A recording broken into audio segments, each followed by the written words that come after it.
On se retrouve déjà puisque les matchs s'enchaînent. De toute façon, on est là avec vous presque tous les jours. Je lis toujours, sauf le week-end, sauf événement spécial. Mais le week-end, la famille, c'est essentiel. En attendant, on est toujours la semaine, on est vendredi.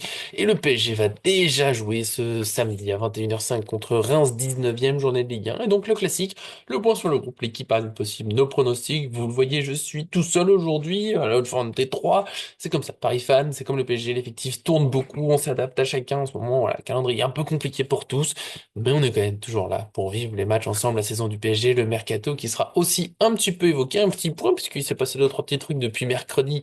Forcément, on était concentré sur Manchester City, le temps de faire un petit tour d'une situation qui avance plutôt pas mal.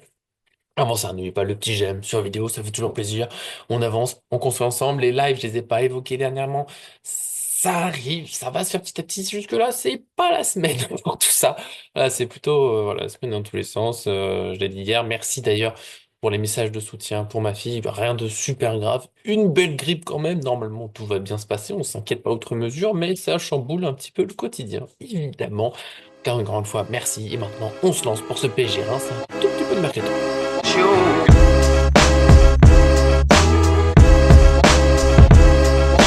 PSG Reims, j'espère. Alors, pour une fois que j'enregistre après la conférence de presse, c'est très rare de nos jours, question de timing, avec notre cher Guinaï, le monteur qui doit s'adapter. Voilà, il sort de ses horaires habituels et je l'aime, je l'adore. On l'aime tous de toute façon. En tout cas, là, voilà, on enregistre après la conf. D'habitude, c'est laquelle point médical ou alors c'est au moment de l'entraînement et bah là, il n'y en a pas. Donc, on va faire avec. J'ai pas le groupe. Mais il n'y a eu aucune indication sur une blessure mercredi pendant le match, donc logiquement à peu près tout le monde disponible, sauf toujours Mbaye, et c'est malheureux, parce que c'est son anniversaire aujourd'hui, 17 ans pour le Titi du PSG, on lui souhaite bien sûr un joyeux anniversaire, de revenir rapidement et d'avoir toujours un petit peu de temps de jeu, même si bah, le groupe se renforce côté PSG, notamment à son poste, puisque Kwisha Kvaratskhelia est bien arrivé, on le sait, ça remonte plus officiel, il pouvait pas jouer mercredi, il pourra pas jouer non plus mercredi prochain contre Stuttgart en Ligue des Champions. Est-ce qu'il sera titulaire? On ne sait pas. Luis Enrique n'a pas été super précis à ce niveau-là. Il a dit qu'il était en processus, en adaptation, qu'il crée les connexions avec les joueurs, mais qu'en même temps, il est prêt. Donc, je pense, je vous le dis tout de suite, je pense qu'il va jouer. Titulaire, je ne pense pas. Voilà. Je pense que c'est peut-être un peu trop direct comme arrivé, mais pourquoi pas? Luis Enrique est capable de tout à tout moment. Donc, on se méfie, on reste prudent. Et pour cette équipe, elle est pas simple à faire. Je suis parti sur globalement une grosse rotation. Il y a eu le match très très dur, on va dire physiquement, mentalement contre Manchester City. Maintenant, on rejoue mercredi, match décisif encore avec des champions. Et voilà, c'est pas facile de ce match entre les deux. Il y a des joueurs qui ont peut-être envie d'enchaîner. Je sais pas à quel point ils sont prêts, tout ça. Il y a eu que 2 jours là de repos entre les deux, ça va très vite. Voilà, globalement de la rotation, pas pour tout le monde, ou alors des joueurs qui sont rentrés en cours de jeu, qui seront titulaires. En tout cas, je tente un Safonov dans les buts.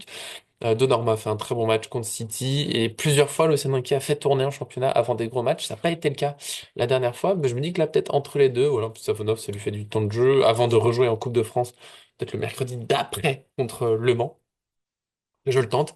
Hakimi, couloir droit, lui, parce qu'il n'avait pas joué les 2 matchs avant. On n'a pas parlé vraiment d'une blessure précise, donc je me dis qu'il est peut-être prêt pour enchaîner. Je ne serais pas complètement choqué qu'il joue pas. Mais Reims est une équipe qu'il faut respecter, il faut continuer à gagner de toute façon, donc on va pas non plus faire tourner n'importe qui. J'ai un gros doute là en défense. J'ai mis Beraldo. Marquinhos peut-être pourrait jouer, lui aussi il a joué qu'un match, mais lui il a vraiment été, il a eu une gêne, il était mis de côté, donc peut-être voilà, on y va tranquille, t'as fait ton match, super, on se concentre sur le suivant. Beraldo, faut bien qu'il joue un peu. Hernandez à ses côtés pour reposer Pacho, mais je sais pas, encore une fois, c'est bien possible qu'ils jouent, ils sont exceptionnels. Hakimi, Pacho, ils enchaînent des matchs à un rythme que je trouve impressionnant. Nuno Mendes à gauche, puisqu'il est suspendu contre Stuttgart, donc tant qu'il enchaîne, à part si vraiment il est resté très fatigué par le dernier match. Au milieu de terrain, Zaïre Emery, Ruiz et Mayoulou. Zaïre Emery et Ruiz, ils ont joué tous les deux, mais aucun des deux a fait tout le match. Donc je me dis que c'est pas trop passage qui joue pas. Neves, Vitinha, je les adore, mais telle débauche d'énergie que peut-être se concentrer sur le prochain match avec des champions en essayant d'aller prendre la meilleure place possible. Et Mayoulou, lui, s'est un peu échauffé mercredi. Finalement, il est pas rentré. Après le 3-2, je crois qu'il est retourné s'asseoir, un truc comme ça. Mais bon, c'est un bon joueur. Je pense qu'il peut faire du bien. Voilà, c'est pas mal d'avoir une petite option. Et en attaque, et Dembélé, Ramos et Lee. Encore 3 joueurs qui y ont joué, mais pas tout le match. Qu'une mi-temps pour Lee et Dembélé. Lee à gauche, bon, c'est pas le poste que je lui préfère, mais c'est laisser un peu Barcola et Doué au repos, même si Doué est sorti, par exemple, pourrait très bien être titulaire, ça me choquerait pas. Et donc, Kvaratskhelia qui rentrerait en cours de match. Et peut-être d'autres fois, peut-être un Asensio à un moment, soyons fous, on sait jamais. Peut-être des jeunes. Encore une fois, j'ai pas le groupe. Donc voilà, on fait un peu comme ça. C'est ce que je vous propose. C'est ma petite salade, ma petite soupe, mon petit menu. Vous prenez le mot que vous voulez, tout me fait plaisir. Oui, j'ai faim. Et je comprendrais que ce soit complètement autre chose. Je sais pas. Là, c'est vraiment faut être auprès des joueurs, le staff, faut leur parler, savoir comment ils sont physiquement, parce que ça peut peser dans les jambes, comment ils sont mentalement. En tout cas, faut prendre Reims très au sérieux. C'est pour ça que je trouve que c'est une équipe avec rotation, mais qui reste très sérieuse. Hein. Il y a de quoi, bien sûr, gagner le match de demain. Il y a de quoi être premier en Ligue 1. Contre n'importe qui en Ligue 1, je suis confiant. Même pour jouer en Ligue des Champions, ça peut être un petit peu léger, mais ce serait pas une équipe ridicule non plus. Voilà, c'est ce que je propose. On verra si c'est ça. Vous nous donnez bien sûr la vôtre. Ça me fait toujours plaisir de voir un peu ce que vous pouvez concocter. Moi, je passe gentiment au prono. Prono, on va faire sur un petit 2-1 contre Reims, qui est pas d'une super période, ont du mal à gagner en ce moment. Mais c'est une équipe qui nous pose souvent, c'est historique. Reims, j'ai vu, ça a été dit pendant la conf, hein, 4 matchs nuls sur les 5 derniers matchs contre eux, ce qui est énorme. Lucien Riquet a aussi rappelé, je crois que c'est au micro de PSG TV, qui a vu match nul contre Lucas Elsner l'année dernière, qui était au Havre, il me semble, et qui est maintenant à Reims. Donc, un mélange de problèmes.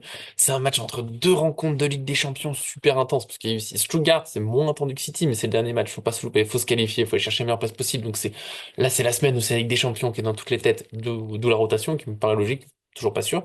Mais je m'attends pas à un match où le PSG roule surtout, même si le syndicat a insisté, préparation sérieuse, faut pas se relâcher, ce sera un match difficile, il faut gagner, il faut enchaîner. Voilà, c'est pas pareil, elle est dure la transition, on voit souvent des équipes se louper, je serais pas surpris ce week-end qu'il y ait des résultats assez surprenants dans d'autres championnats pour d'autres équipes. Et encore une fois, Reims gagne pas beaucoup, mais ils se font pas non plus massacrer, rouler dessus. C'est pas une équipe dernière en perte de confiance complète.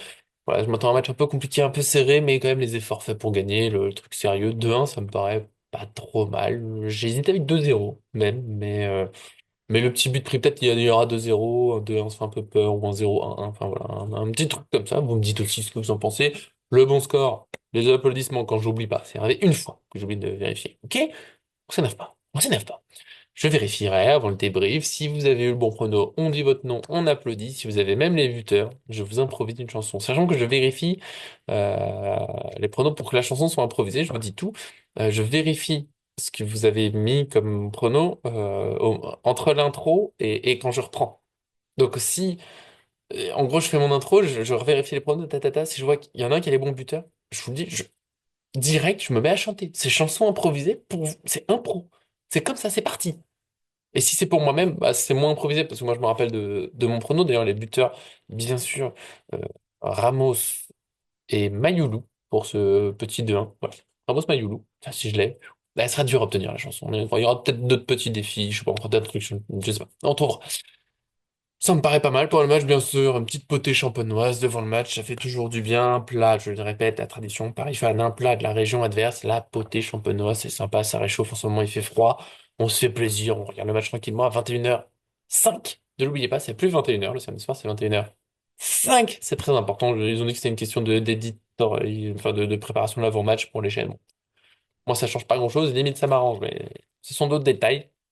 Et avant de se quitter, de se dire au revoir, de se dire à lundi, normalement, sauf grande folie, un petit point sur le mercato, puisque Colomboigny est officiellement parti à la Juventus. Skriniar est quasiment au Fenerbahçe. Il y a une photo publiée par le club turc avec lui dans l'avion et le maillot. Donc c'est quasiment sûr. Ce qui manque, et c'est ce qui avait fait retarder Colomani, bah, c'est qu'il y ait de la place pour des joueurs prêtés.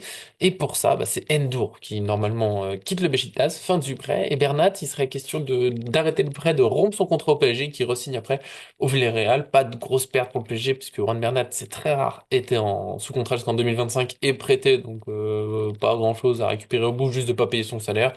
Pourquoi pas s'arrêter officiellement maintenant? Ça aurait même pu être fait l'été dernier. Voilà, c'est peut-être une petite taille un peu surprenant. Mais normalement, on y est, et bah, c'est pas si mal, déjà. Colomoni remplacé numériquement par Kvaratskhelia, bien sûr, tout autre profil, et voilà, je veux pas embêter Colomoni, je préfère Kvaratskhelia. Je suis très heureux du mercato de ce côté-là. Pour Endur, grand suspense sur ce qui va se passer, on ne sait pas exactement. Il revient du Beşiktaş, normalement c'est pour une vente, plutôt en Serie A, sachant qu'il était venu gratuitement après son fin de contrat au Benfica. Bon, le PSG s'en sort pas trop mal, je connais pas la vente encore, mais ce serait bon, c'est pas si mal. Un peu déçu, parce qu'il y a un jeune talent qui arrive, on aurait dû le voir s'imposer. Je me suis demandé s'il pourrait pas avoir une petite place, parce qu'on n'a pas tant de milieux que ça. Une ou deux blessures près, il reste pas beaucoup de joueurs, même si Doué peut aussi jouer au milieu. Je dis bon, finalement il y a du monde, pardon, j'ai rien dit, il y a du monde. Voilà, je pense qu'Endo, en tout cas, c'est pas imposé à Paris, ça devrait partir, on verra où exactement. Et puis pour Skriniar, c'était la logique. Après, il y a un grand doute, est-ce qu'il sera remplacé ou pas sur le mercato hivernal? Certains ont dit oui, Jamel, après il y a un autre journaliste, je crois que c'est Fabrice Hawkins, mais je suis pas tout à fait sûr. Donc RMC Sport que le PSG chercherait plutôt un défenseur. L'équipe notamment dit que non, non, pas du tout, ça sera pour cet hiver. Donc grand flou de ce côté-là, on verra ce qui se passe. Il y a des défenseurs, surtout si Kepembe arrive à retrouver un niveau pour jouer. Il pourrait d'ailleurs rentrer contre Reims, peut-être, ce serait un bon moment. Mais c'est le grand flou, donc ça je peux pas vous promettre. Moi je trouverais ça logique qu'on cherche à le remplacer. Après il a tellement peu joué que est-ce que ça change grand-chose? Il y a Tap, Axel Tap qui est en train de se faire une petite place dans le groupe professionnel, c'est peut-être ça la solution.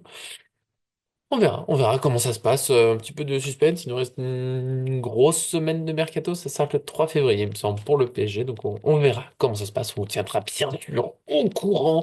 En tout cas, ça avance, c'est bien. J'ai l'impression que le PSG a vraiment préparé les trucs cet hiver. Tout se fait pas au dernier jour dans la précipitation, même s'il se passera peut-être des trucs au dernier jour à 22h59. Le bonheur pour ceux qui travaillent sur le site. Voilà. C'était un plaisir, je le dis. Je me suis contrôlé. J'ai essayé de rester très calme déjà parce que je ne suis pas complètement fou.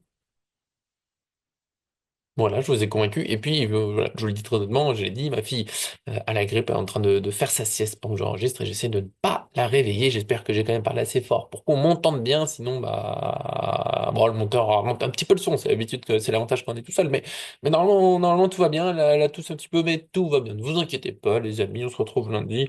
Peut-être avec un petit peu de sommeil parce que là, les yeux sont en train de tomber. Hein, bientôt, ils sont plus sur le visage. Ce serait embêtant. En tout cas, je vous aime. Merci. Vous êtes géniaux. Des gros bisous. À très bientôt sur cette chaîne.